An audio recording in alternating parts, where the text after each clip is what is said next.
Good morning. We're going to be starting at 9 o'clock. Thank you.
I see, yeah.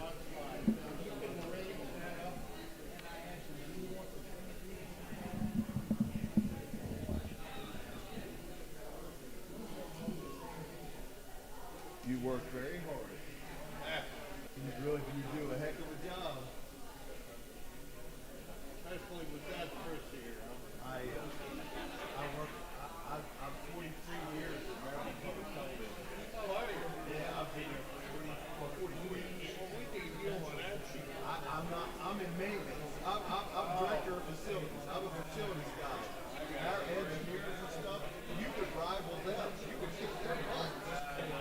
Do you do this for a living? Yeah. I use the whole IT. Did you? And principal firefighter. Okay. But you really do. You work hard at this. It's a lot of work. It is. It is a lot of work. I can tell. What the hell? Keeps you out of trouble. Keeps you off the streets, right?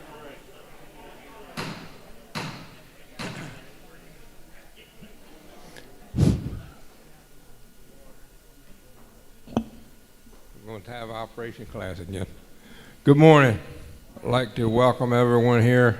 It's pretty slim, but we got enough to have a meeting. So, to the executive committee meeting for April 2027. I'd like to call on the chaplain, Sam. Man, he's up there waiting on me. Yes, sir. Thank you. Yes, sir. Good morning, everyone. What a beautiful day God's made here in the mountains of Midland. Thank you, Midland, for the breakfast this morning. Wonderful, wonderful, wonderful. I have a few minutes, and I'd like to say, can everybody feel the excitement coming? 47 days for the start of the convention. And I sat in the hotel room last night trying to think of what I was going to talk about just for a few moments this morning. And I still think back in the 80s, the excitement that you don't realize. You don't realize what this organization means. And in the 80s, we would sit around and we would think about the Santa Maria Hotel across from the Ocean City's main fire station. And we would take our ropes and carabiners down so we could rappel off the third floor balconies. Who was bringing the beer? Who was bringing the coolers? And that's what it meant as a 22-year-old. And then I grew up. And this organization is amazing. The hard work throughout the year. It's just not that week or 6 days. It's just amazing. And being a part of it these last few years. And you realize now I'm worried about a sermon on Sunday for the memorial service. John puts together one of the greatest memorial services. It's just incredible. Prayer breakfast, the meetings throughout the year. It's just amazing. So, but with that being said, I'm still excited. Like the song, the song, "Can You Feel It Coming in the Air Tonight?" That's the way I feel about in 47 days. It still affects me to this day. And Charlie, I guess you're feeling that excitement in the air. Oh, bye. He's not as happy as I am. So for another moment, also what I wanted to say, and I wanted to put this on there, everybody does know the Santa Maria Hotel. I think it's not there anymore. Is that correct? But it was right across from Ocean City's main big house, and that's where we stayed. And if everybody remembers the old Bearcat scanners, we had the crystals, and we'd all plug in the crystals of the Bearcat scanner so we could listen to the Ocean City Fire Department run up down Coastal Highway. And again, he might have had too many libations, but we would show up on the scene and we'd say, "We're EMTs." And he said, everybody, the chief of the Ocean City Fire Department at the time yelled at us and said, "Everybody's an EMT down here, get away," right? So anyway, I want to touch base just a moment on John yesterday talked about the chaplains in the fire service, mind, body, and spirit, and the things about that what we do in the service, in the chaplain service, try to spread the word that it's just not thinking about the Spirit or preaching. And in today's world, you know, the Pope just passed away. What's it?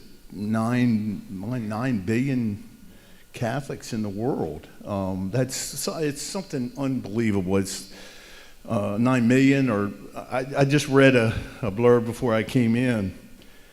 So how do we interject Spirit into the fire service? And today's world, our departments are seeing some of the worst things you just can't imagine. And what's everybody say? How and can God let this happen? How can bad things happen to good people? And it's a tragic thing, and I think we as chaplains should be there. There's no real answer. And I can tell you what the answer is we have to seek out and try to understand. We have to seek out and understand. We don't know why, but we do seek it. We seek out. And I think as a chaplains in the fire service, we can be there for all our men and women that are responding on these calls. We can be at the stations. We can be out on call. There's actually the essentials classes that are being taught now. There's training, SISM teams, peer review teams. And I'm lucky and honored to be a part of the SISM team in Carroll County. I'm on a peer review team. I'm on a regional team. And it has to go about to just being for our members. And please spread the word.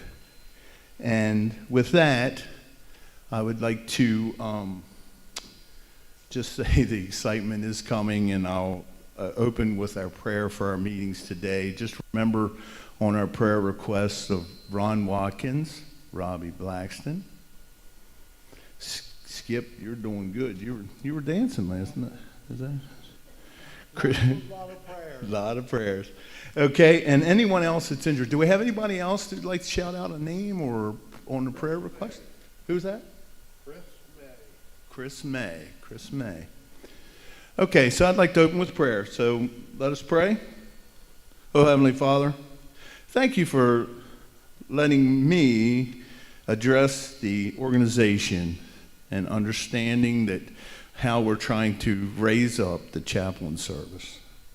And Lord, be with us today and show your guidance. Show your guidance with us today, Lord, that we can carry on our mission throughout the state, throughout the region, and throughout the country. And Lord, please be with us today. Please wrap your healing arms around anyone sick or injured with the organization or family members. And we pray these in your Heavenly Father's name. Amen.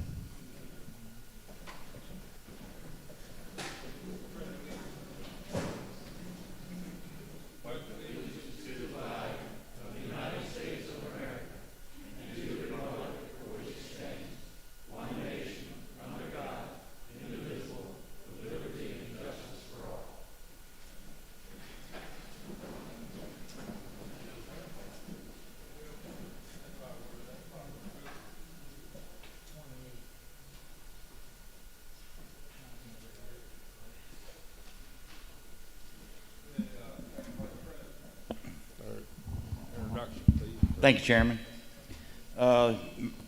Members and guests in attendance today, on the officers, the executive committee, we have President Skip Carey, Thank you, sir. First Vice President Charlie Simpson, myself, we have Assistant Secretary Jonathan Dayton, we have Assistant Secretary Richard Coons,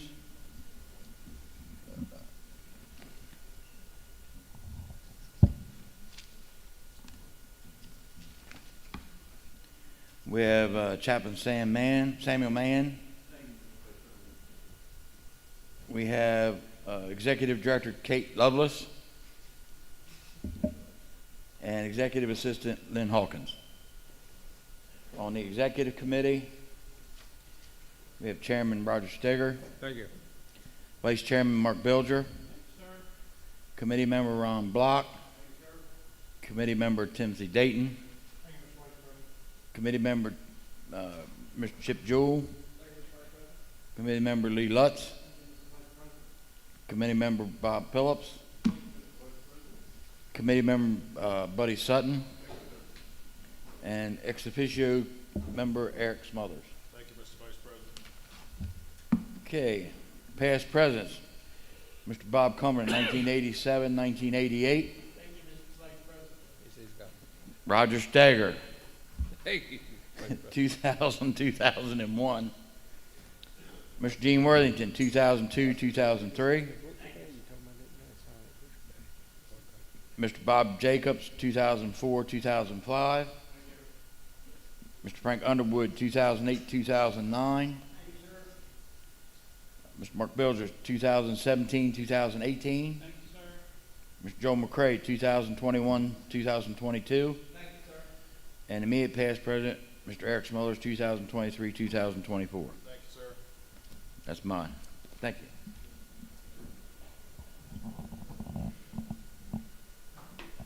Thank you. At this time, I call on President, when he gets done talking to the Vice President, the President, Skip Carey, and we'd like to have a representative from Midland, Craig, if he wants to come to the front, please, for a presentation, or whoever he wants to bring up with him. Or Barbara, you can come if Yeah, you like. Barbara, I need you, and I need Tim. Tim, I need you. I need you up here. Tim, Jonathan's over there.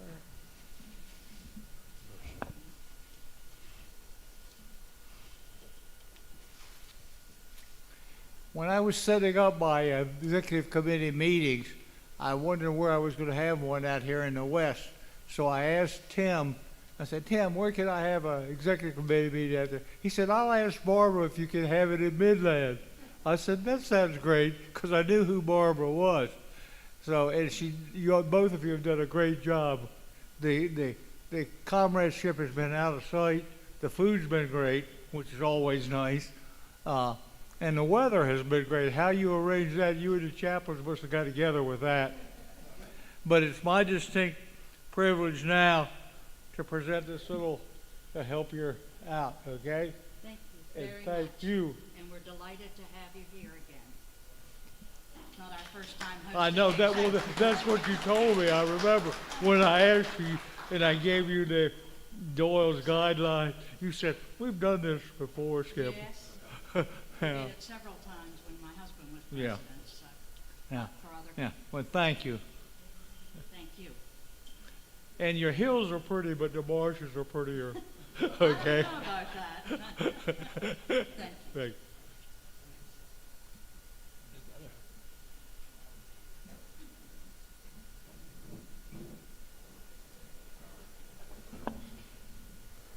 Okay, at this time, Ladies President Sherry, for your comments, recognitions of your officers and everything. Thank you. This microphone is my height. I have myself today. We have Senior Vice President Joan Kramer and Guard Kim Shelton, and we also have Bessie Marshall, Sharon Worthington, which is past president, 1995, 1996, and Sandy Lux, 2010, 2011. Thank you.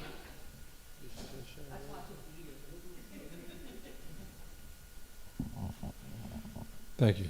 Senior Vice President Joan, you have any comments? No, I'm just glad to be here. Thank you. Okay, at this time we'll start. I don't know if anybody from the Miss Fire Prevention in them here today. Okay. Rich Watch isn't here. Cynthia not here. Thank you. Now we'll go to the awards branch now. So no, Doyle's not here. So anybody from the awards committee have any comments? I think we're past most of the deadlines, right, Lee? Some of them still go to April 30th, I think. Some of them still go to April 30th, but a lot of them, I think, are just recently Yeah. closed down. So I guess they're evaluating what they have. Thank you. Past President Bobby Jacobs, you have anything on the Scheimer Award? Thank you. Information and technology. Richard, you have any comments?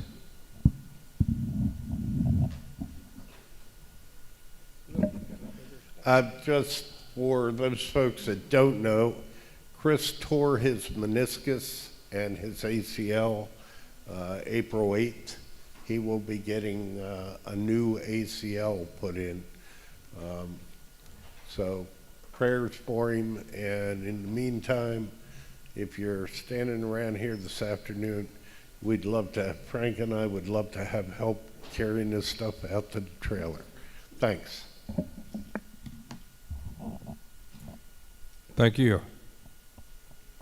Strategic initiatives, sorry. Chip. Okay. Past President's report, we'll just have our luncheon during the convention. Will be on June 17th, Tuesday. I'm collecting dues. And Mark is collecting dues for all past presidents, double for the incoming past president. He said, okay. All right. Wristwatch, you got anything? Yep. Okay. Next page. All right, and I know Ron Watkins isn't here, so we don't have anything for public relations. Does anybody on this committee has anything to say? Jonathan, volunteer trumpet.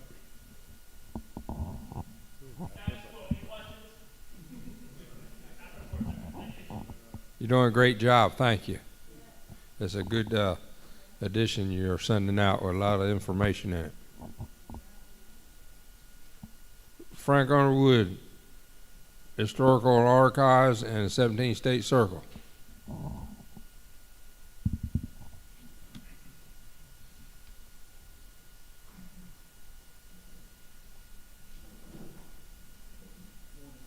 Good morning.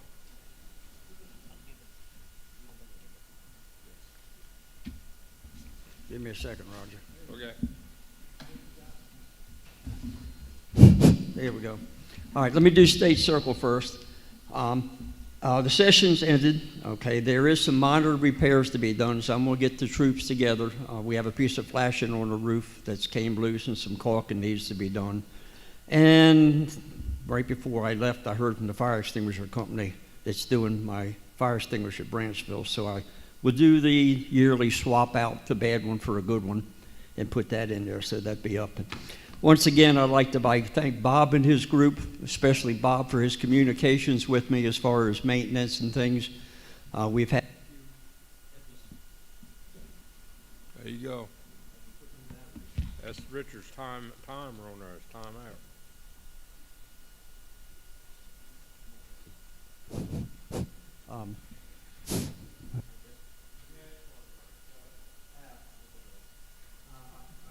like to thank anybody that has a key to State Circle, that doesn't need it or whatever, to let me know. Like I said, there's a few things that have been on. We had a water episode go on. Bob was very good in communicating. You learn a lot about that old building. I mean, it's old. Some of the stories we've been told aren't necessarily true, but slowly we find out. We get a few phone numbers, and also thank you, Bob, for your help this past year taking care of that old building. All right, historical and archives. My biggest thing with those, I mean, there's always updating the plaques and doing stuff. The firefighters room, we all had agreed to get rid of it, but the lady pleaded with me to keep it, so we are back on record with that as far as it's going. I have two boxes of the firefighters room mugs that are mixed maxed. I have 4 complete sets, one at State Circle, one at the firefighters room, and 2 located at my place in my display cabinets. If anybody has access to any mixed max of these mugs and would like to help me attempt to make up more sets, otherwise it's just going to be to a point I'm going to keep one set that may be missing a couple in case somebody breaks a handle or something on one of them. Other than that, I don't know what I'm going to do, but we just can't keep them forever. So we'll go from there. But I appreciate it, because once in a while a widow will give me mugs or something and I'll sort through. But it seems like there's a couple of them that are very popular to be missing for some reason. So anyway, if anybody's got any of these mugs they'd be willing to give us, I would greatly appreciate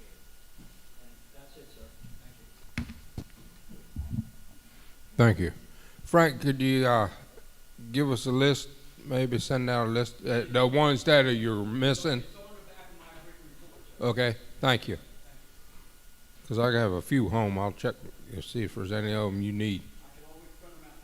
Thank you. Yes, sir. I mentioned something to Frank. I was approached some time ago about from a representative of the governor's 250th anniversary of the United States about somehow the Maryland Fire Service putting something together.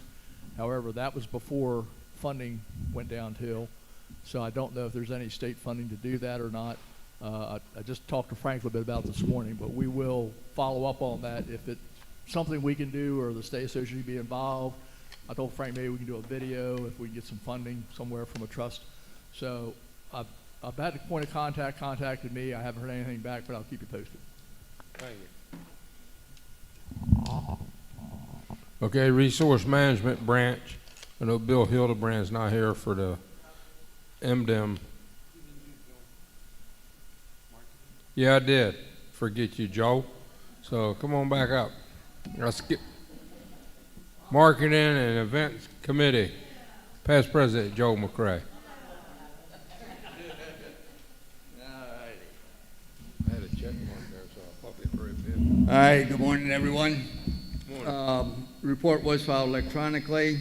Talk about the events we have participated in and one's coming up. We did participate in the Ocean City Hotel Motel Restaurant Association.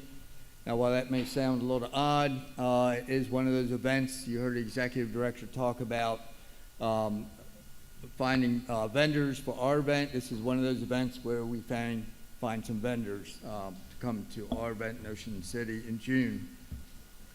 The event's coming up, MDEM Symposium, the MML, Maryland Municipal League, Summer Convention, that's the week following our June convention in Ocean City, and the Maryland Association of Counties, MACO, that's coming up in August. Yeah, we've also heard talk this weekend about the collaboration between our association and like the fire chiefs. But these are two events that really show that collaboration. For MML, we will have our booths side by side, and the plan is for each of us to have a fire truck podium there. I've talked with Frank. Hopefully he can get the old podium down to our convention and it'll stay there for the next week for MML. So we'll be side by side with two fire truck podiums, hopefully draw some attention with that. And then for MACO in August, fire chiefs will be at one end of the aisle and we'll be at the other end of the same aisle, so we'll get the participants coming from either direction. So we are working together to make our presence known and to make contacts with our legislators and other partners. Are there any questions? Thank you. Thank you. Yes, sir. These are the ones that I have in excess to make up somebody else's, or if they have extras for it to do. Okay. Thank you. Now, see, we'll move to the next section since I didn't skip Joe. Bill Hildebrand's not here for the MDEM Fire Service Personnel Group, but during the process, he did talk to me, they're in the process of setting up web EOC training for the committee, so that'll be coming out with his emails. Thank you. And Search and Rescue, Chief Bob Phelps. Okay, ain't got nobody to rescue, right? Okay. Have anybody here from MCAT? Okay. Fire Police, Bob Cumberland. Okay. Yeah, I know that at the last executive committee meeting, we approved the standard operating procedures for the fire police, and I know we've had contact with our sheriff in Worcester County to go over them, and we're working on some of the new equipment like the helmets, specs, and stuff like that. And Kevin just got the name of the executive director of the Maryland Sheriff's Association, so we're going to be contacting him. And we're trying to get him involved in their committee if we have anything else coming down the road. Thank you. Members Benefit Branch, Reaching the Next Generation, Ron Block.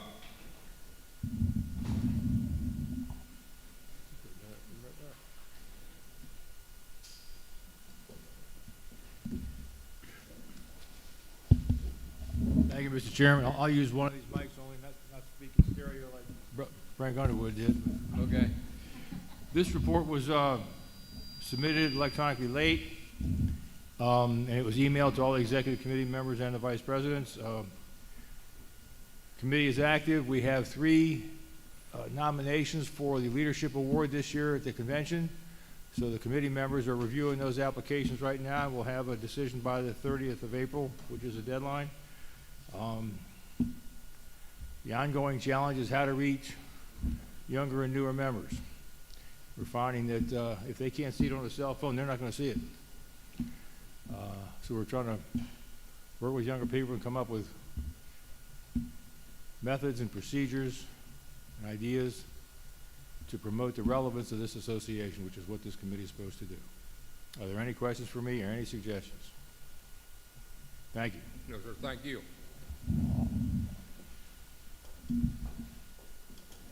Okay, recruitment and retention reported yesterday. Scholarship, Barbara and Susan.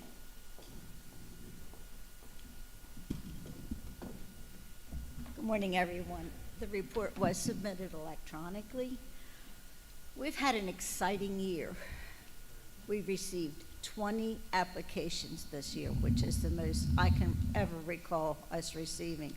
And they came from 12 counties around the state. I really believe the fact that a number of us get around to some of the county association meetings and promote our scholarships. And I think that's why we're getting a lot more response from around the county, from counties that have never submitted. So it's important.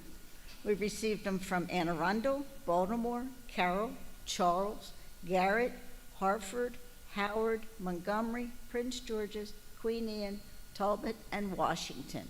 I'd like to see something come in from Southern Maryland.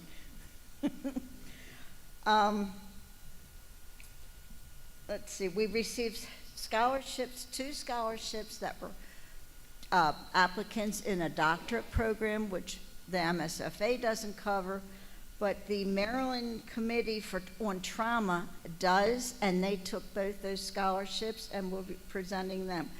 We received 1 scholarship for Charlie Riley this year, which is new for us. Delmarva and Shock Trauma will also be included, and we will be issuing $37,500 in scholarships this year. Last year, I believe it was 23, so that shows the difference in the many more that we've received. We also have our new legacy poster that's over there to promote our donation program. We did receive a captain level $500 donation from Whitman Requart Associates, and that will be published in the book at Ocean City. We do have, we have run into some issues with other organizations or whatever around the state are advertising our scholarships, but we realized they have the wrong application deadline date. So we're going to be working on that, trying to find out who they are and making sure that gets corrected. But our new application, which is online and streamlined, will have at the very top application due date, April 1, so that it's right in front of them when they go to fill out the application. Let's see. Susan, what am I missing? Morning, gentlemen. Is this thing on? Good. So one of the things that we did is we made the application online this year, and we think that was very significant in increasing the amount of applicants that we got. We made it streamlined, had some glitches, we're gonna work it out, and Kate and Lynn have been very, very supportive in making all of this work for us, and we appreciate that. As Barb said, we did have some postgraduate and some graduate students this year. One of the nurses was picked up immediately by shock trauma, and her application was accepted, and she will receive the $2,500. We also were lucky enough to have other, as she said, shock trauma is going to pick up the 2 doctorates that applied for us. We're going to also invite the recipients to the convention, which we do every year. Young people really struggle with that because they're usually working in the summertime, they're doing summer school, they're doing all kinds of things. So we started last year going to their stations and presenting the scholarship awards at their stations, and during that conversation, we make sure that the other people, the young people that are there, are aware of the fact that the scholarship opportunity is there for them. Barb also found a very interesting thing, college dorm safety, which I'm going to attach to the recipient letter when we share with them that they've received the award and that they are going to be invited to come to the convention, and or we will be happy to come to their station to present it to them. We missed anything? Yeah, we will have a table at convention. Right. Promoting our scholarships and the legacy program. Any questions? Do we know if the majority of the folks that are applying for the program, are they high school students going to college for the first time, or are they current college students that are, again, just looking to go continue their education? Right, so it's a mixture of both. Yeah. We did have 4 renewal applications from last year, people that had gone from high school to the college age studies, and they also applied for their second year, and then we had some first-time high schools coming in. So it's a mixture of both. And the Thank you. I'm sorry. And the ladies auxiliary, they chose their recipient as well from our group, right? And actually, she was a renewal from last year. Yes. And we thank the ladies for Yes. that, yes. Any other questions? Thank you Thank very you. much. Oh, Thank I you. would really like to thank Susan for all her computer work, 'cause I'm not a computer whiz. She is. All right, thank you. Cancer support, Ron, you have any updates on that? You can just talk right there if you want.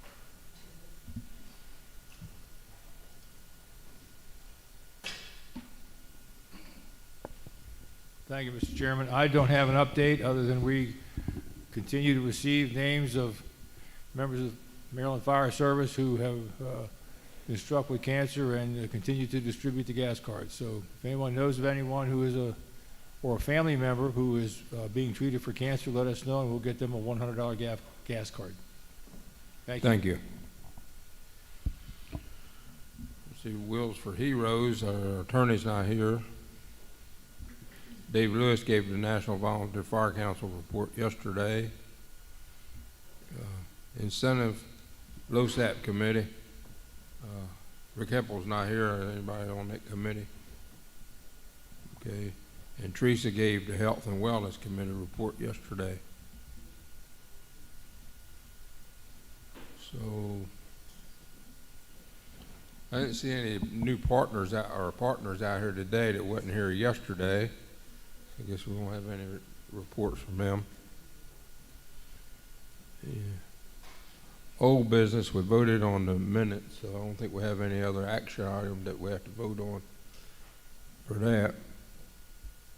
We do have, I'll call Lynn and Kate up, or whichever one wants to come, or both of you, about the convention. We have a topic we need to talk about that. And then we got a couple other items to discuss, and then we'll be moving on. Thank you.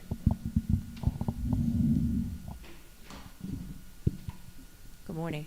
Good morning. The other day, we received a convention application for a booth registration, and it's something that we haven't come across as long as I've been doing the exhibits, and I wanted to bring it to the attention of the executive committee. I did speak to Chairman Steger. I did speak to Ron. It is what could be perceived as a political type vendor. Like I said, it's nothing that we've seen so far since I've been doing the exhibits, and we wanted to get a general consensus on allowing vendors of this type to come to convention. It's not a politician, it's not I'll be honest, it's called Stop Offshore Wind. So we're assuming it's a politically based to stop the turbines being put out off of Ocean City. Ron did say that Mayor Meehan, it's one of his, on his agenda to stop offshore wind. You know, the exhibit committee, I mean, if they're going to pay for their booth and they're going to stay within the confines of their booth, we're okay with them coming if they just have pamphlets or if they have things that they want to have available. But we didn't want it to kind of blow up at convention where there's this underlying thing floating around about stopping the offshore wind and then have it come back to us. Well, why did we allow a vendor to, you know, purchase booth space? So when I spoke to Chairman Steger, he said, well, let's bring it up to the executive committee, see how they feel about these types of vendors, and if we don't want this type of thing to happen at convention, do we put it into writing so we have something to stand on? Because right now there's nothing in writing, there's nothing in the exhibitor registrations, there's nothing in the lease agreements saying that they can't. There's only one specific thing that, you know, you can't do as a vendor register, a registered vendor, and that's you know, sexually explicit things and offensive things of that nature. But as far as political things, we don't have anything in writing. So we just wanted to put it out and get a feeling from the committee on how you want to proceed. Okay, go ahead, Chip. I think the first thing we need to do is refer to the attorney because at the 501c3, we have to be very, very careful with respect to any, quote, political activity. I think it more pertains to electioneering, but by the same respect, if we're going to allow that, what's going to happen next election after that, other organizations that are pro or con, I think Mike needs to really first give us some advice with respect to that, or actually we want to take some action today, but so Mike's not here, but I think we really need some attorney guidance on this also. But we have to be very careful because if we're open into there, where do we draw the line? And I think that's where we kind of stood when I talked to Chairman Steger was, is this kind of like a Pandora's box that will open if we allow one, and then next year could be, you know, somebody sees that type of thing at the convention and now it rolls into 3 or 4 next year and it turns into something that we don't want to snowball. But I mean, it could just be something as simple as pamphlets. I don't know. But I don't, you know, it's not something that the exhibit committee wants to tackle alone, I should say. Well, you know, we had some of that during our name change out front, you know, and folks either accepted it or they didn't. We didn't condone it, but I said we had some of that, you know, when we were going through our name change. Out front of our convention center, and we didn't condone it, but I think what Chip said is that we need to see what our attorney says and follow the guidelines there. I don't want us to turn into some political PAC foray where now we have a bunch of folks like that showing up to, you know, it's certainly, you know, freedom of speech and stuff, but I really don't want to see us get drawn into that arena where, you know, there's a bunch of political PACs showing up in the fire service. So not that we don't support some of their initiatives and stuff, and certainly, you know, being a host in Ocean City, I understand where they're coming from, and that's been in Annapolis, you know, for a number of years. You know, I get it, what they're trying to do, but I'm not sure that that's the right venue for us. They have a webpage, just if anybody's interested, with their mission statement, how they were organized, who's part of the group. Right now it says Town of Ocean City, Worcester County Commissioners, Office of Tourism, Ocean City Department or Development Corporation, Greater Ocean City Chamber of Commerce, Ocean City Hotel Motel Association, Coastal Association of Realtors, Worcester County Watermen's Association, Sports Fishing Association, and Tournament, White Marlin Open. And their mission is, our goal is to rally diverse stakeholders, tapping into their love of our beautiful shoreline and concern for their livelihoods. We aim to provide education, tools to ensure their voices are heard. We are mobilizing millions of people who cherish Ocean City, Assateague Island, Delaware beaches to join our coalition and take action. The time to act is now. The groundswells of opposition is growing and people are paying attention. Public officials in Maryland, Delaware must consider the question, at what cost before approving this project? I mean, Go ahead, Eric. I mean, Good. I get it. I mean, I've been following it with MML and MACO and sitting there listening to the information that they give in Annapolis each year. And the big issue is they want to push the windmills out further offshore so that you can't see them from the horizon sitting in Ocean City. I understand that. I don't think anybody's in opposition to that. But I'm not sure that that's the right venue for us, because if you do it for one, then the door becomes open. And again, I'm going to go back to what Chip said. Go ahead, Ron.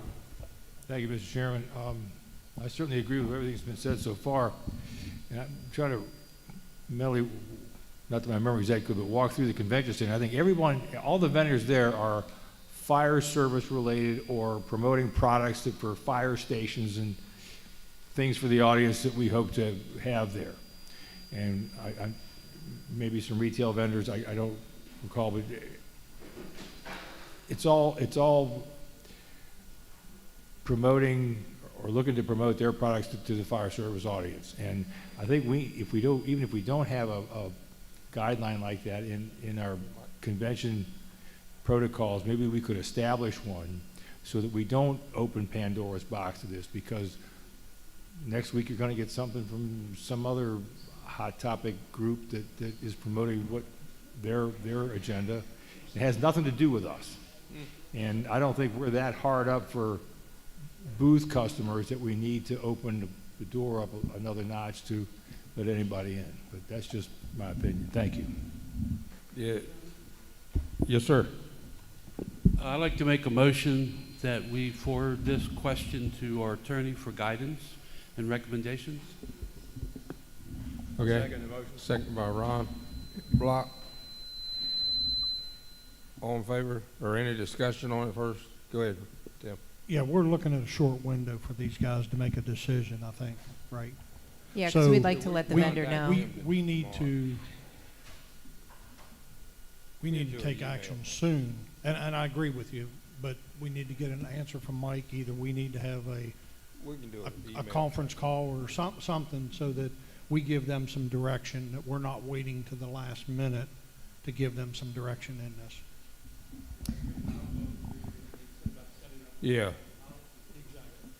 Yeah, and that's an easy. Yeah, maybe we need to add that right in there, and then we know it's all fire related or EMS. The only thing public that safety even related. Yeah, the only thing that even touches on that remotely is within the lease agreement there is check boxes that you have to do your percentage of what you're selling, whether it's fire, EMS, and then there is a section that says other, but typically it's not, nobody ever checks other. So it is something that we can put into the lease agreement, but due to the fact that this vendor already registered, then I didn't want to go back and say, hey, we appreciate you registering, but it's not quite the venue that we think is appropriate. And that's certainly what I can say to them, but we just wanted to make sure that everybody would be on board with that. And then anything that's written up would be sent to the executive committee for review to look at the verbiage of it, make sure that we're on point. But I'll reach out to Mike Farlow. I'll copy the chairman and the vice chairman on it just to get his schedule, and then we'll put something out and see what he says. I Kate? appreciate your guidance. Thank you. Kate, what's the deadline that you need that answer by? I mean, today's April 27th. I would say at least 2 weeks, just so I can let the vendor know. I mean, it's a simple refund of their registration fee, but I'd like to be able to have that conversation, not leave it to the last minute. Well, that's what I was going to do. Mark, do you want to amend your motion and say that, you know, within the next 7 or 10 days that we speak with our attorney so that we can get a timeline?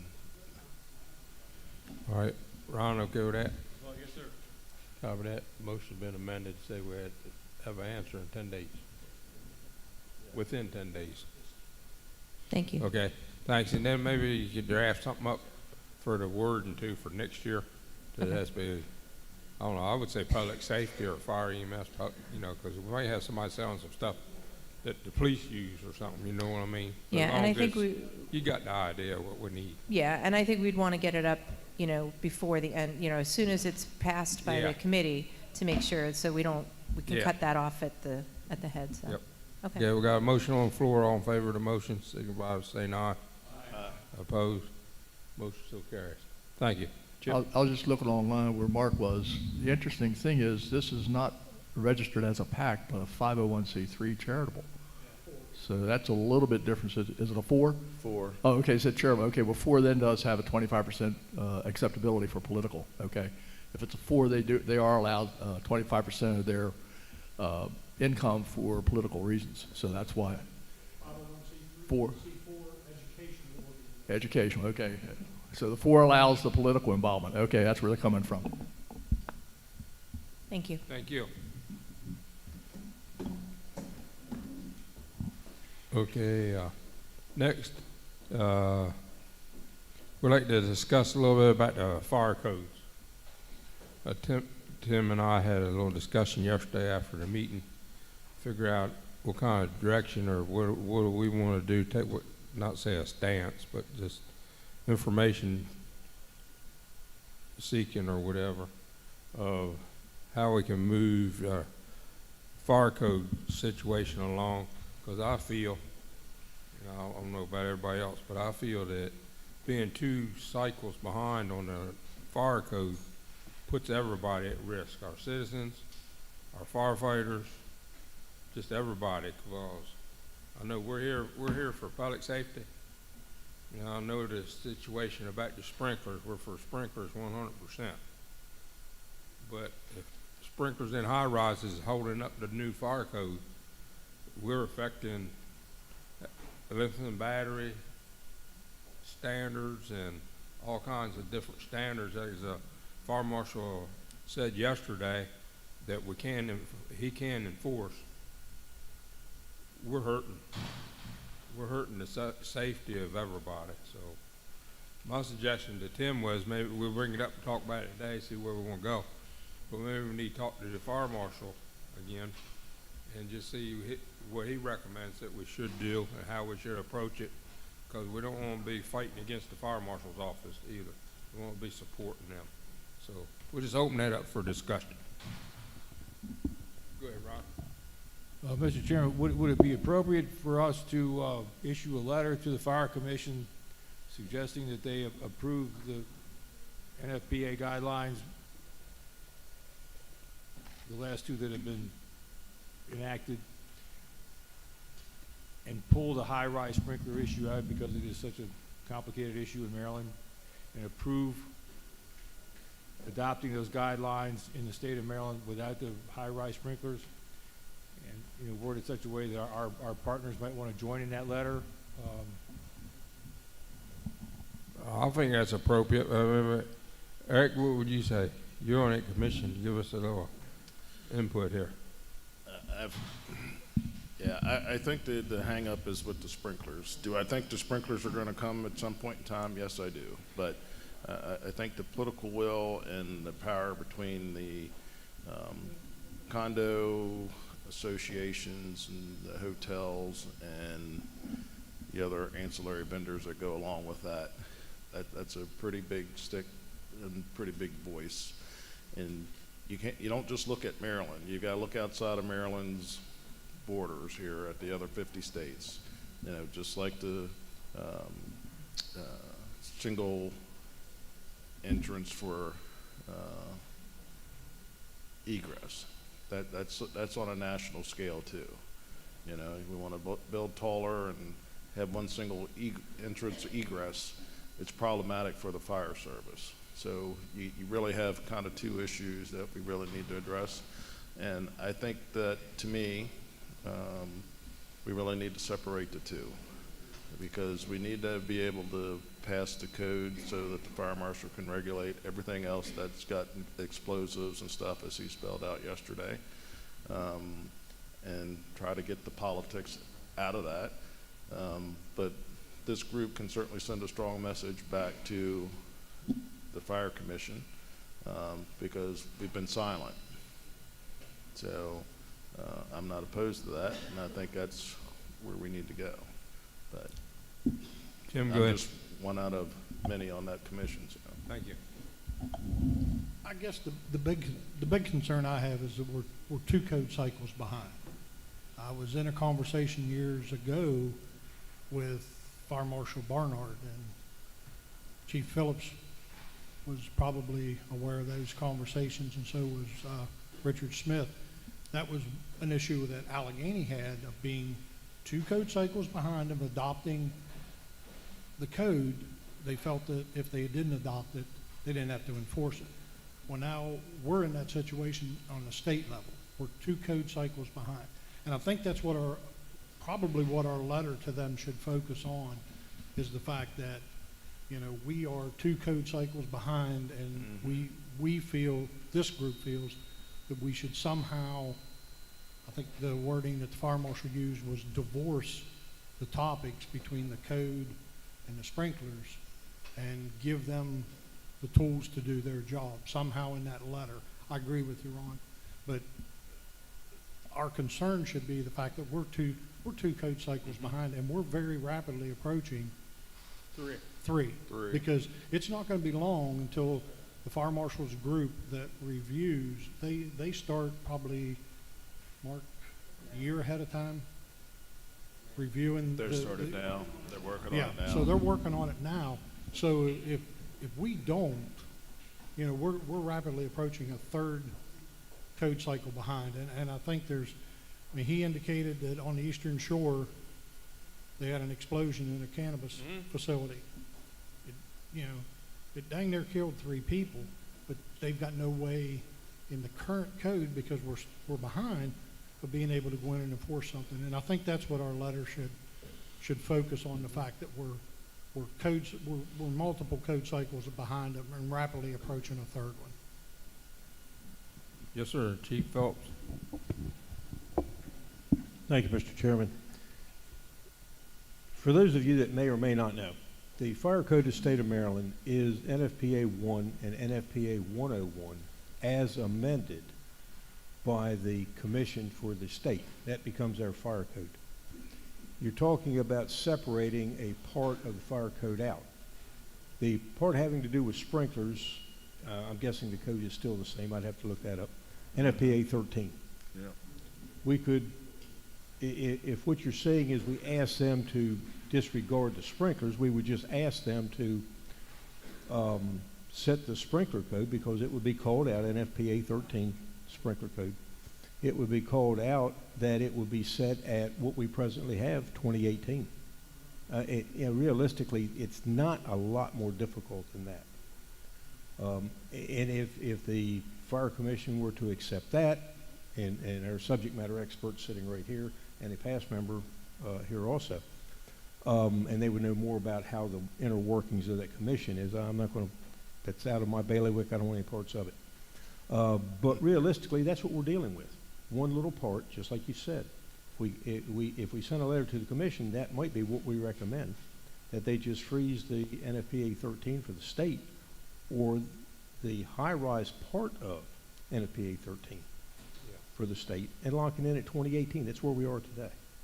And it was an interpretation of the 2021 code of a pre-1974 high-rise. Pre-74 means you didn't have to have sprinklers at that time. There was a determination or an allowance in the 21 code that they could be deemed amicable hazards. And that's where all this started at, a word, a phrase. And that's what brought it all up. But the last time they tried to change it in 21, that the amicable hazards phrase was going to negatively impact, and I forget, it's like 101 buildings here in the state of Maryland at this time. And they were afraid that they were going to have to retroactively. Well, in 2021, they were given 10 years to 2031 to come into compliance. And that's where we're stuck right this minute. Okay, Chip? First off, when we first started to discuss residential sprinklers many, many, many moons ago, we realized that we could not approach the subject if we were going to require retrofit. Do we want residential sprinklers in every house? Yes. But we understood the challenges of making that happen, so we went to new construction. This is a similar situation. Certainly we want sprinklers in every single high-rise, but are we going to sacrifice lives because we don't have sprinklers in these newer apartment houses that are burning every week, and people are being killed every week because we do not have sprinklers into the attics and ceiling areas? So we have a situation that I think is similar to what we do with residential sprinklers, but we have to understand that there's a lot of money and power out there. We support, but because of the imminent hazard of the 2021 code is where the issue is. So I think because of everything else that potentially could be involved in this with respect to food trucks. How many fire companies are having food truck nights? But yet, that regulation, at this point in time, they have no way to enforce some of the regulations. We had a fatality in DC for a food truck last year. So, you know, the cannabis industry is not regulated. So there are so many things now that provide a potential life safety that we're not regulating, that we maybe have to take it and say, hey, let's go after the fruit that we really need to do today and work behind the scenes to hopefully get the other situations involved to do it without having to regulate it through the code and jeopardize all the other areas that are life safety issues for that. Are they an issue? Absolutely. Do we have high-rise fires? But you know, we have to understand that it's going to be a very difficult issue on this one to do this one thing at the sacrifice all these other areas that we need to enforce as well. Sprinklers are required in new construction. You said they weren't. I said retrofit. When we first did it, we do not require retrofit in old houses. It is required in all new construction. Correct. Yeah. No. If I'm. And high rises too, yeah, for new construction, yeah, but it's not, if we go with the 2021, that's when this 10-year imminent hazard kicks in. Unless they don't adopt it, they can amend that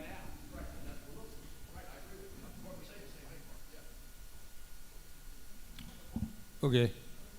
Any more discussion? Yes, sir. You, Ron. Sorry. Should I make a motion that the Yes. Maryland State Firefighters Association write a letter to the Maryland Fire Commission expressing support to adopt the What's the newest code? two outstanding NFPA updates, or whatever the appropriate wording there is? Well, what we're trying to adopt now. Well, you have 2018 right now is what you're working off of, right? Yeah, but which one are they that they just turned down? What's the newest code that they just turned down? 24. So we should adopt that one. Or the current. That's what Ron wants to know. What we put in his motion. You would adopt 24, but putting wording to the effect of, we would be locking in the high-rise sprinkler part of it, NFPA 813, part of that, at 2018. 2018, they were fine with it. 2021 is when the amicable hazard clause came in. So you would keep the sprinklers at 2018, the high-rise part of it. The rest of the building, You want to keep the current building? you want to keep everything in 13 except high-rise sprinklers. You got Yes. that? We'll make sure he gets it right, but we want to keep 2018. That's what he's saying. So 2018 high-rise correct, sprinklers. with the exception of the high rise. Fire Commission. Fire Commission. Fire Prevention Commission. Fire Prevention Commission. Adopt the 2024 code, locking in the sprinkler code NFPA 13 portion to 2018. For high-rise portion. high-rise. High-rise.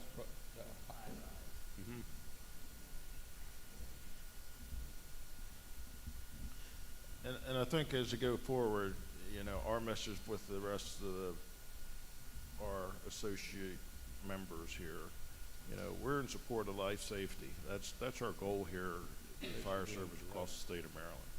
So we really need to have that message broadcast through the rest of our fire departments when they have meetings with their elected officials, because we really can resonate what we do and how we drive our fire service here in Maryland if people take that willingness to speak out.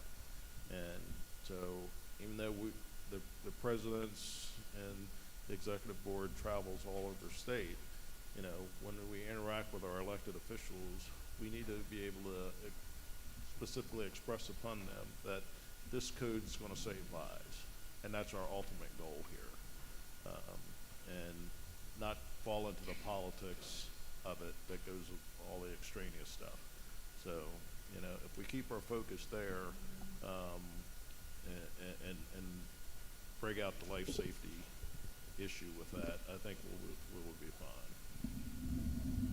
Thank you. Mark, you got any comments? I'm just waiting to vote. Okay. Any other comments? Legislative commission reviewing this, when is their mandate for a report? I'm sorry, I don't think I understand your question here. You said yesterday the delegates and the senators were reviewing this as a commission. When are they to report back to the General Assembly? Okay, you're referencing the two studies that have been put. Okay, the study on high-rise sprinklers has got to have a report back by June 30 of this year, so it can be looked at and analyzed by legislature prior to the next session. The committee on single stairways has not been appointed yet. It will have, I believe it's a short term. I believe it's the end of the year, December 30.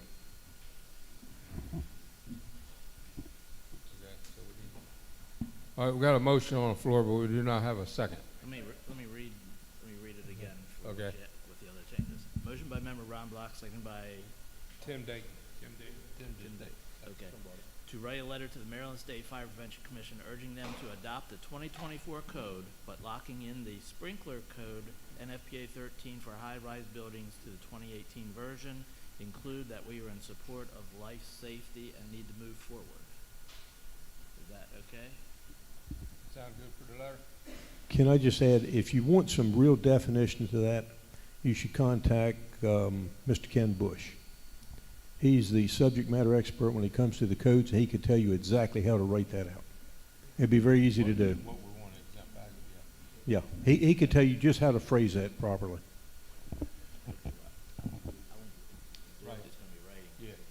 Yeah, I mean, Ken's the subject matter expert here, so and he'll get to help us with the verbiage, and Okay. and I think the fire marshal alluded to how he wanted to proceed yesterday, and it's kind of the same format that we're doing, because we got to get it through. We really got to get it passed. Yes, sir, Tim. And I think if Ron's okay, like I said, the letter needs to somewhat focus on the fact that we're code cycles behind. That's why we're asking for this, is we're not, because we're not saying that sprinklers aren't an issue. I think it's what, House Bill 823 is the one where the high-rise group is working now, so let's wait and see, because it's, you know as well as I do, at the end of next legislative session, we're going to be lucky if they make a decision out of this study group by then too. So, but we need to get the codes passed before we're 3 behind. The committee that's meeting now, the purpose of the committee is to come up with it's a study of fire safety initiatives that can be taken. It's already been determined that sprinklers are the best system you can have. The argument there is, and it's a list of it, starts with money. Then it goes to displacement of people. It comes to remediation of asbestos. It goes to what steps do you take to meet what part of the code. So there's a lot of moving parts here, the culmination of which is what alternatives are there that could be put in place that would be not as good as a sprinkler but provide the maximum safety for the investment. That's basically what it comes down to. So realistically, what we're asking the Fire Commission to do and what the study is going to bring back are two different things. They really are. If we're going to talk about making a building more life safety useful, we could do that by changing wall coverings, taking off wood coverings and putting up wallboard, going from a 1 hour fire barrier to a 2 hour fire barrier, pressurizing stairwells. So once you get inside the stairwell, you get fresh air pushing the smoke out. A lot of things like this that fall into these categories. So what we're talking about here is asking the Fire Commission to move their position. It's not going to change what's taking place with this study group. This study group is supposed to come up with a best practice in up to touching the sprinkler systems. Mr. Chairman. Yes, sir. I will not support this motion, and I'm not asking anyone to follow my lead. My position is that we were put in a position where we were told you had to change the association name or you weren't going to get certain things. Names change. We haven't gotten anything that we were promised or discussed with us. Now we're asking the commission to change their position due to political whatever, threats or concerns or whatever you want to use. So I don't think it's the right way to do business to take and yield to outside pressure, because at what point are they going to come back to us or the commission or any maybe volunteer corporation and say, if you don't do this, we're not going to allow you to do this anymore, we're not going to fund you anymore. So again, I just think the commission needs to be allowed to do their work. I will tell you that when I was on the commission and this was initially brought up, the majority of the people in the commission's position was we're not sending firefighters into a building that's going to kill them. Sprinklers would provide protection to the tenants and to the firefighters, career and volunteer here in Maryland. Thank you very much. Thank you.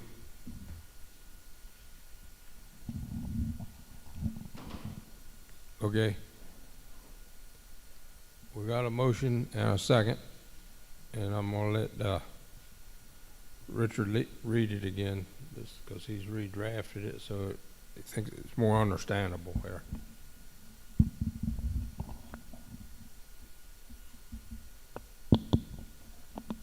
Okay, so again, it's a motion by member Ron Block, second by member Tim Dayton to write a letter to the Maryland State Fire Prevention Commission urging them to adopt the 2024 code, but locking in a sprinkler code, parentheses NFPA 13, for high-rise buildings to the 2018 version. And then outside of that, I just have, this is for Doyle when he's writing this, is include that we are in support of life safety to move forward, talk to Ken Bush for input to write the letter, point out that we are 2 code cycles behind, which affects life safety, And then I suggested watch a video for this discussion. And then I've also included some stuff here with Mark's comments. Sound okay? Okay. Time to vote. All in favor of the motion, send the letter, signify by saying aye. Opposed? I oppose, okay. Just let the record show that the motion passed with one in opposition. I commend this committee for acting on this. I'd much rather say that we have some type of support for something than being neglected, not doing anything. We have a responsibility to the community, and we're doing that. Whether they accept it or not, you can't say that this group did not say, hey, we need something done. It's been 2 cycles. So we heard the fire marshal, we support his concept. The question I just asked Chip, for reference, could they be part of our partner? Could that group be a partner? Can we reach out to them for that? They can't comment on items of it.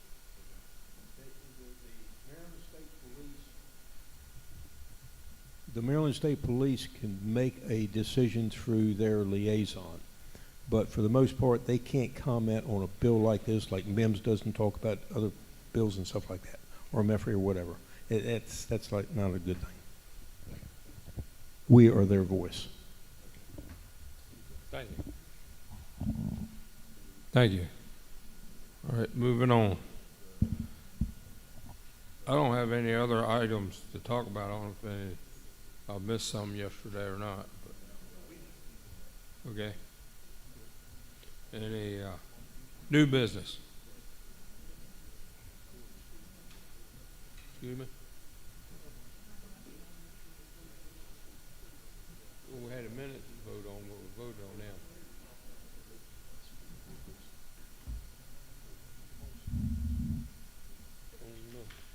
We'll let Richard check real fast and see. Well, one was the fire marshal thing. I told him we would discuss what we just did. Yeah. Yeah. Yeah. And the other one we were going to discuss the fire code. That's all I wrote down, and then I wrote down about the vendor because Kate called me the other day about that. Okay. Good of the order. Okay. Ladies President, I'm going to let you go first before Skip today. Well, I won't forget you. There you go. You comments, concerns, or anything. Thank you. Senior Vice President. Thank you. Mr. President, you're up. Okay. Let them get you the microphone. You can do it sitting down. And First Vice President on deck.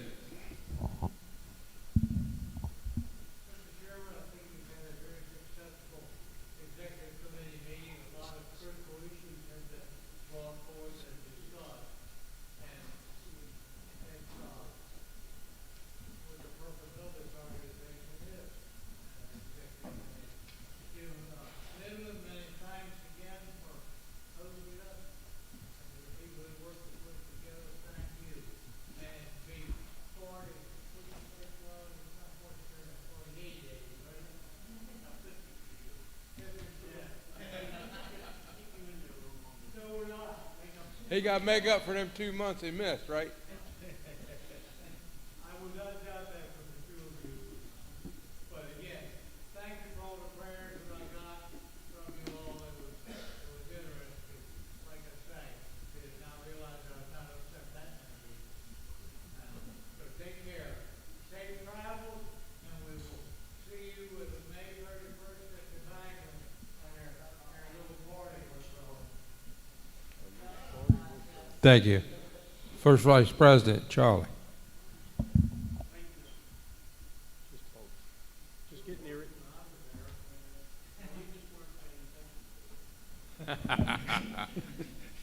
Thank you, Mr. Chairman. Yes, sir. Yeah, it's been a pleasure. Good weekend here. I really thank Midland and the Garrett Allegheny Association for an excellent weekend, weather-wise and everything else. It was just a great time. Thank you all. A lot of things coming up, a lot of changes, and I think most are pretty familiar with what we're doing. Anybody that has an interest in participating in any different committees or know people that are interested and all, really go out and get them involved and mentor and so on, and say, hey, join the MSFA, get on a committee, because we can always use the help and the assistance. So a lot of great discussion this weekend. Thank you all to the executive committee, and appreciate all that you're doing. Thank you. Thank you. Second Vice President, Bill.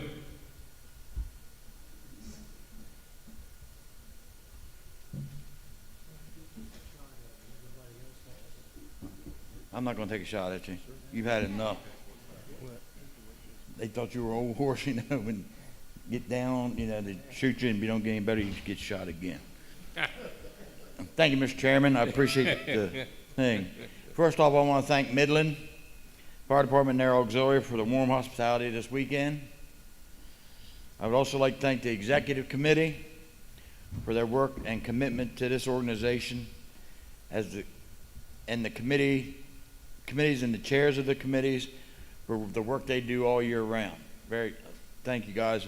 It's really interesting to see. I was sitting out in the audience a few years ago, then I was at this table, and now that I'm here, it's just unbelievable. People just don't understand some of the things that happen, and I do appreciate it. And last but certainly not least, I would also like to thank President Stephan and the late LAMSFA and their officers for their guidance in this past year and their support. And last but certainly not least, I want to thank President Carey and First Vice President Simpson for their guidance and support. Thank you, guys. I appreciate it. And that's all I have. Thank you, Mr. Chairman. Thank you. Hold on, we got a few minutes before you're up. We got to go around this table. So, Lee, we'll start on your end, please. Thank you, Mr. Chairman. I'd like to thank Midland for their hospitality today, and also the Allegheny Garrett County Association for everything they've done for this executive committee meeting. Right now, in PG County, we just finished our tribute back in February. We'll be doing a critique on it, and we'll be starting the one for next year.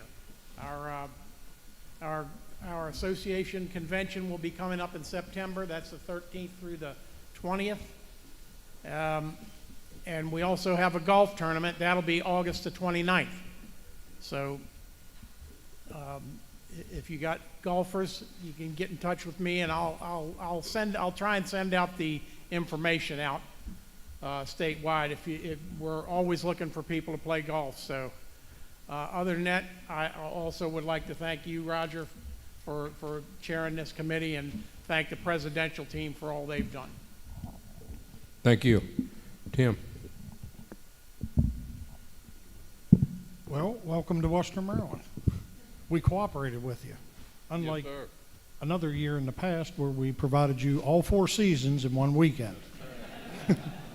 So again, Midland, thank you very much. Great weekend, great hospitality. Allegheny Garrett, President Dayton, Senator McKay for Friday night's event. I think they kind of went over the top with that. So if you're interested, you can come back to Midland on June the 7th. The Allegheny Garrett Association will have their convention on that Saturday, June the 7th. So it doesn't hit the President's Gala this year, luckily. So the following Saturday, if you're looking to drive out to the mountains again, it'll be June the 7th. It'll be here in Midland. So everyone have a safe travel home.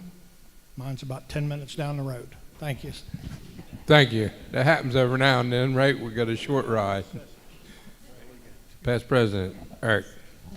Thank you, Mr. Chairman. I want to say thank you to Midland and both Allegheny and Garrett. It's been a good weekend up here. And yeah, I had the Four Seasons on mine, you know. It made it interesting. As I said, you never know what the weather's going to bring up here. You know, I certainly want to say thank you to our presidents behind me, allowing me to serve up here this year as I'm moving off the board this next round, I believe. But it's been great. I think the interaction that we have here across the state is great with our fire service. You don't realize the voice that you have here through MSFA. I've heard that through the halls over the last couple of years in Annapolis.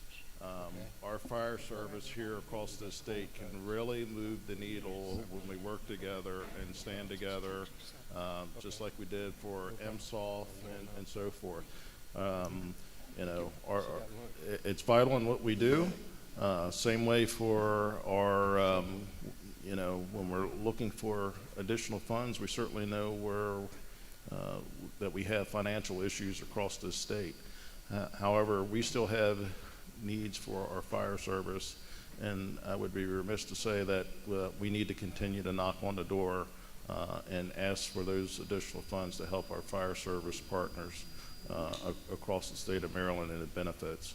I would certainly encourage our departments also to make sure that they are interactive in our cancer initiatives across the state. The state has grants available.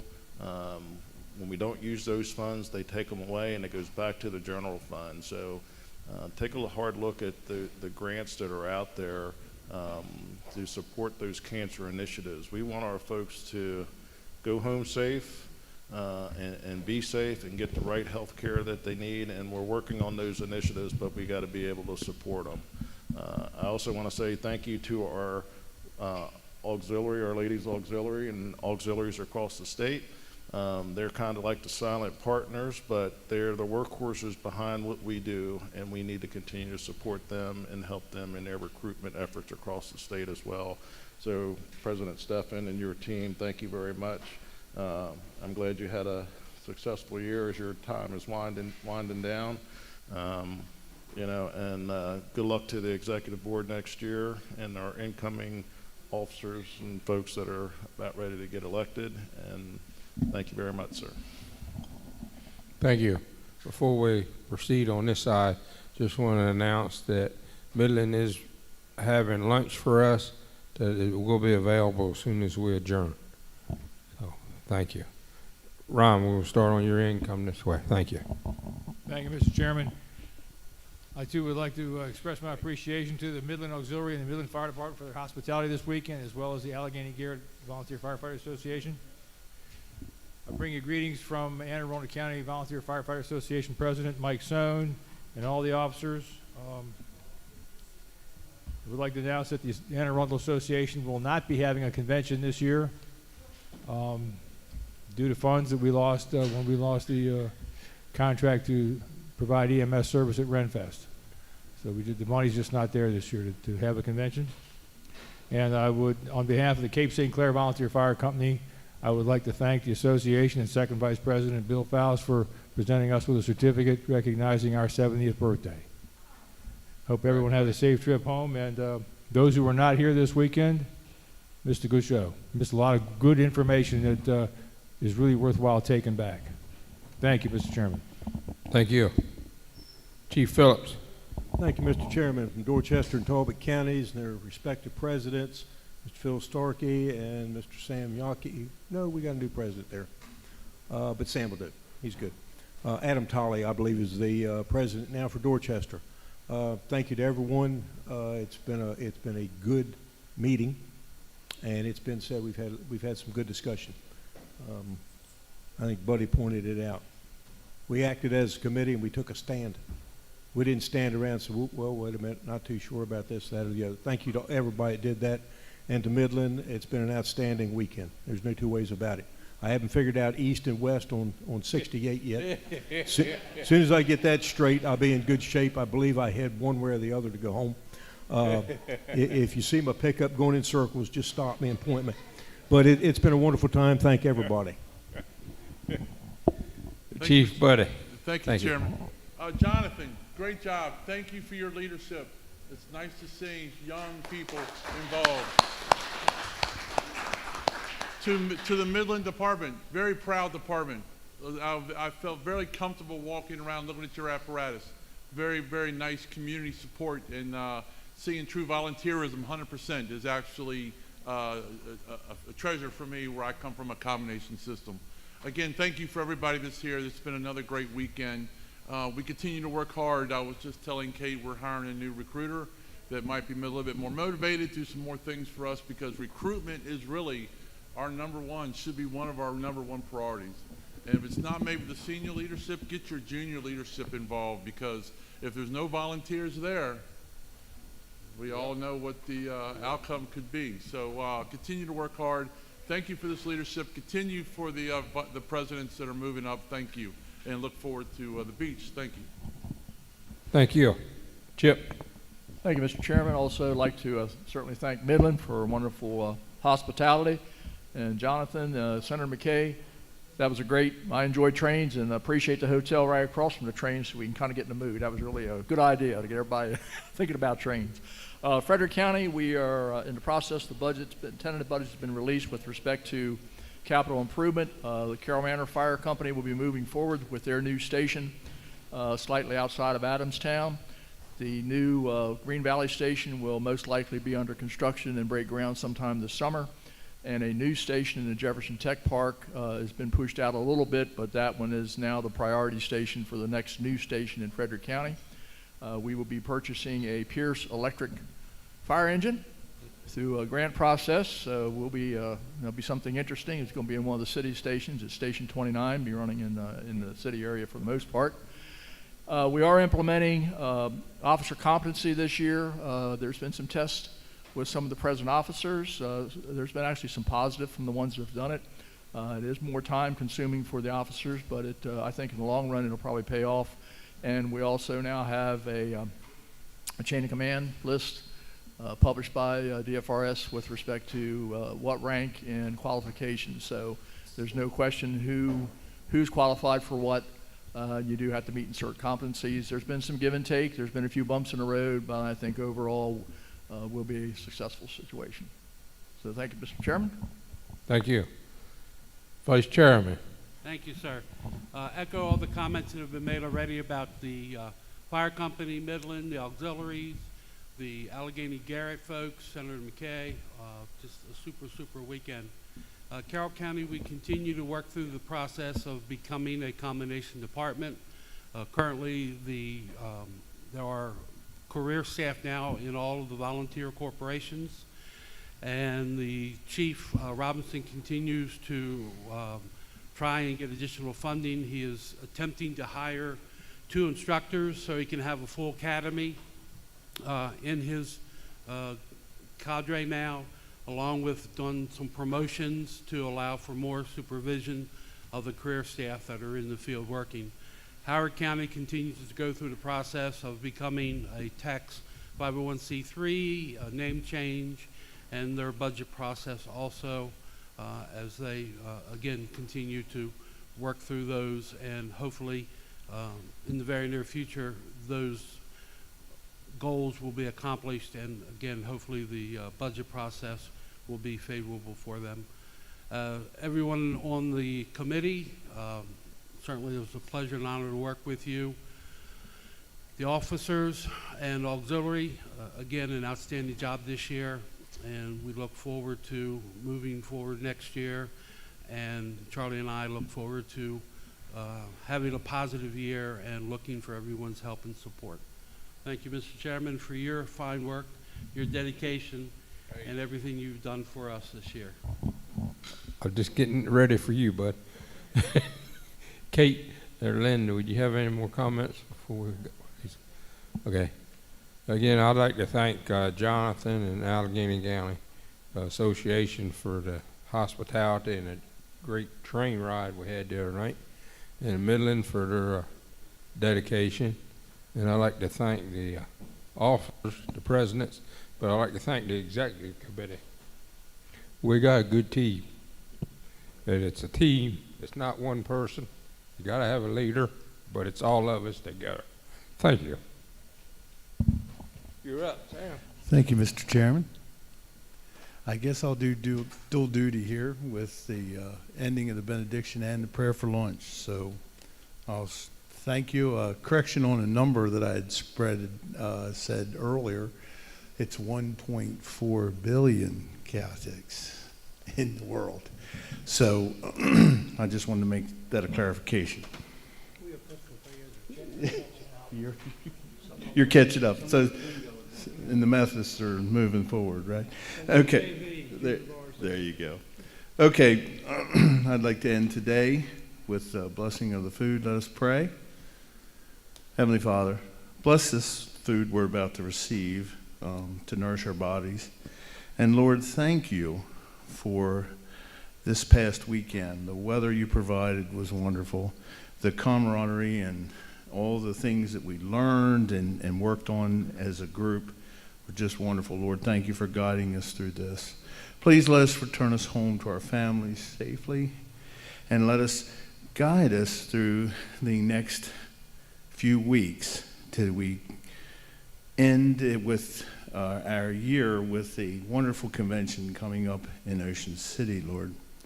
And as we go, I do, Lord, like to always end under Charlie Barnhart, chaplain. He loved to use the numbers verse. The Lord bless you, and may the Lord keep you. And may the Lord's face shine upon you and be gracious to you. And may his face turn towards you. And let us go in peace. And we praise in your name. Amen.